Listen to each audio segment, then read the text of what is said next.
he shows up to the stadium, he's got to have that same mindset to be able to go out and play. And really proud of him, too, of contribution in the passing game. Tonight wasn't a situation where he had as much production, on the ground, but he was able to make up, for that production in the passing game. Tony, this is Matt with the State. Yes, speaking of that, just what did you guys see where you thought you could have some success on third down, getting him the ball in space with their defense?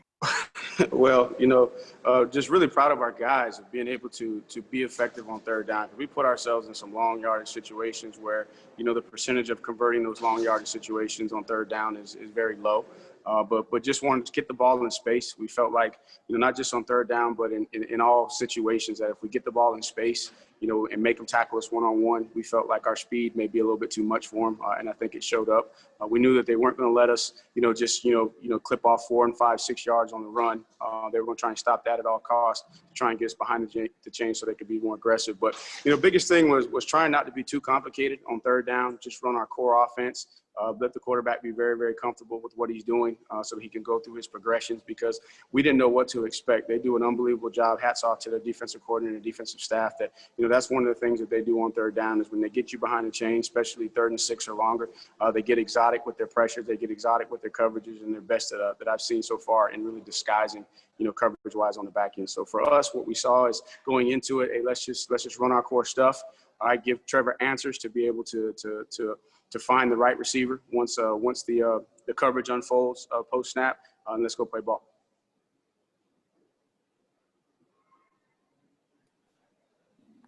Tony Brad from Clemson SI.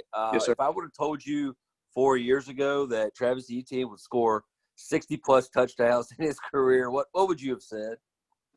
I said, I'll take you up on it. You must know something that I don't.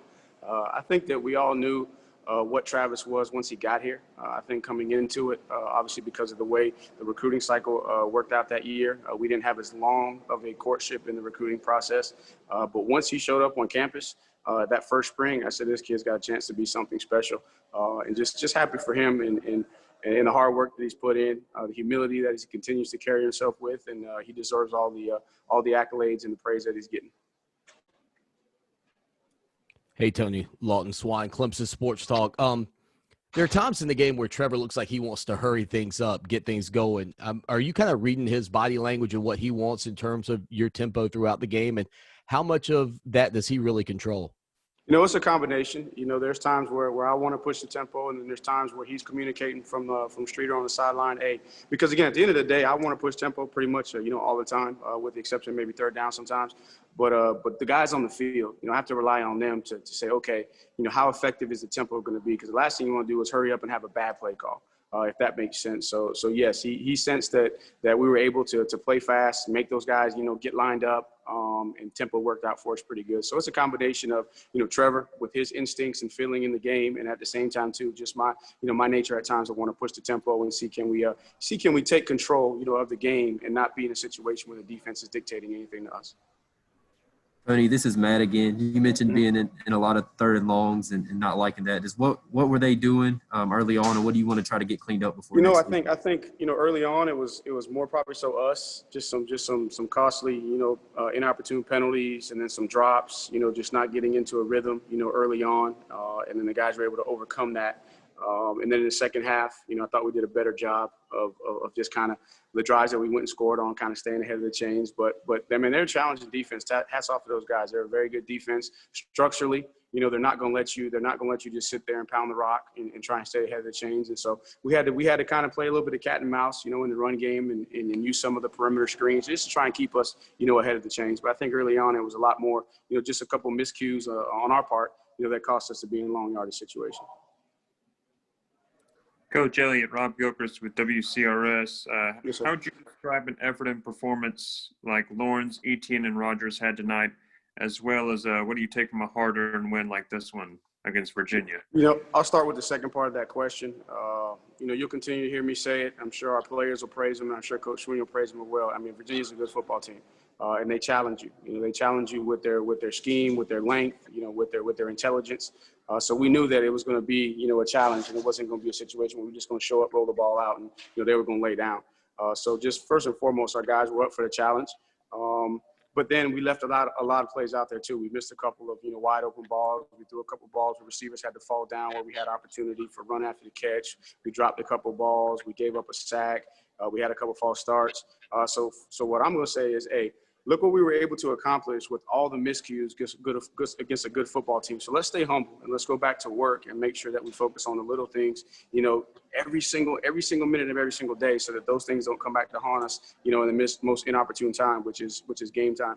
And then for those guys, that's the expectation. I mean, I think that we all know how special, Trevor is, how special Travis is, and how special Amari can be. And the expectation is that that's how they play. I think that for us in-house, we're expecting those guys to lead us on the offense, and we need them to play our best. If we're going to be at our best players have to be at our best. And I think, the thing that may get, overshadowed a little bit is just the play of the offensive line. I'm excited to see the tape. Obviously, we did the one sack, the early sack that happened on the intentional ground, and that's my fault. Took a chance right there on a second and short, trying to throw the ball down the field. Had a 5-man protection, and they brought the right blitz. So that's on me. And then we gave up one sack where Jackson got beat there. But otherwise, I thought the protection was good. I thought we did a good job with the multiple looks that you get from Virginia, because they're jumping in and out of structure from 4 down to 3 down. They're rolling coverage on you. They're bringing all kind of run-stopping blitz. So I think the offensive line, I'm excited to see them play, because I think that they did a good job again for us. Tony, it's Pete at AP. It seems like whenever you guys get pressed a little bit in games, the 1 or 2 times that you do, the guys come back, they work hard, and they overcome. They fix their problems and they plow forward. Do you have any confidence? I mean, do you have that same confidence that this will happen in the coming week, that these guys will take the mistakes they made and take it seriously and work to overcome it? Definitely. Those are core values within our program. We talk about all the time, having an eye of the tiger and a heart of a champion. The eye of the tiger referring to just focused intensity. Focused intensity every single day, every single minute, that reset mindset every single week. Okay, yes, we're going to celebrate the win tonight, but when we show back up on Monday, we're trying to go 1-0 that week. So I think it starts there, which gives them a lot of confidence because they're able to prepare to a standard, which gives them confidence to perform to a standard. And then the next piece is the heart of the champion, and challenge the guys at halftime too, to let, hey, okay, it's 0-0. Let's see, can we go out? And obviously, with the exception of that last drive, they scored 3 out of the 4 drives. Moved the ball, and then when we needed to, we were able to put together a good drive and go score quickly to help the defense out there. So I think the guys just, it's just part of their DNA to have that eye of the tiger and heart of a champion, which gives them confidence to be able to, yes, we're pressed. Let's not panic. Let's just rely on our fundamentals, which is how we prepared, and then we can go out and have success. Tony, this is Larry Williams at TigerIllustrated.com. How much do you attribute some of the offense's sputters, I guess, to losing T. Higgins and Justin Ross and sort of trying to replace those guys on the outside? I think, tonight was more just of situations out of our control. We had a 3rd down conversion there early on that Braden wanted to see him come up with that ball. He's a guy we're counting on. Again, we knew that it was going to be tough just to kind of slam the ball in between the tackles, which is the bread and butter of our running game. So I think we're still trying to figure out, what each person's strength is, and we just got to work through those. We got to work through those ups and those downs, and continue to just try and get guys involved. I thought Frank, did a good job of showing up tonight. I think that Amari did a good job of showing up tonight. We're still trying to work Joe back in. He's still battling through his abdomen there. So I think it's more a function of what's happening on the field tonight, and then just getting guys involved. And sometimes it's a little bit more difficult depending upon the structure to get certain guys involved at certain times, and that's my challenge, week in and week out, to make sure I give those guys opportunities so that we can build that cohesiveness, that chemistry, that continuity, so that we don't have the situations where we might sputter. You mentioned how exotic they are on defense. I'm sorry. You mentioned how exotic they are on defense. Early on, I guess, in the first half, did that inhibit the tempo? You guys are sort of trying to diagnose what exactly they were doing on those early downs? I think the biggest thing was we was on first down and first and second down, trying to stay ahead of the chains. And then again, once you don't get ahead of the chains, you put yourself in long yards. That's when they get the most exotic. I'm saying. And again, we knew it was going to take us a little bit of time because predominantly they're a 3-4 team, and that's when you break down the statistics. That's what it's going to tell you. And then last week they were 80% 4-down. All right. And again, that may not seem like a big deal to a lot of people, but definitely in the run game and protections, a guy moving 6 inches, changes communication, drastically. So it took us a little bit of time just to get dialed in. We knew they were going to play hard. We had to establish a line of scrimmage, protect the quarterback. And then, once we were able to kind of get settled, get moving, and we found, hey, they're going to give us the perimeter stuff. Let's put the ball in space and let our guys go make plays. And then when they try to walk up, we can try and put the ball down the field.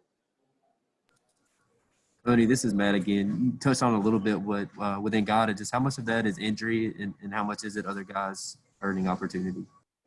I think it's probably more of the first than the second. I think that all those guys are doing a good job with their opportunity. We just got to get him to a point, to where he's fully confident just to go out there and turn it loose. And I think he's close. Joe works extremely hard on his body. He's pushing every single day. But things like that take a little bit of time. So I think it's more he's just got to get himself going. And then because of that, now you're seeing Frank getting a couple more opportunities because you got to put guys out there that can go, that can go get it, down in and down out. And once we get Joe back, I think it's going to be a big plus for us. Tony, Brad again. Yes, What was it like this week finding out about DeMarcus Bowman's decision to transfer out of the program? It kind of came as a shock. Didn't see it coming. Obviously, you understand that all young men, get homesick.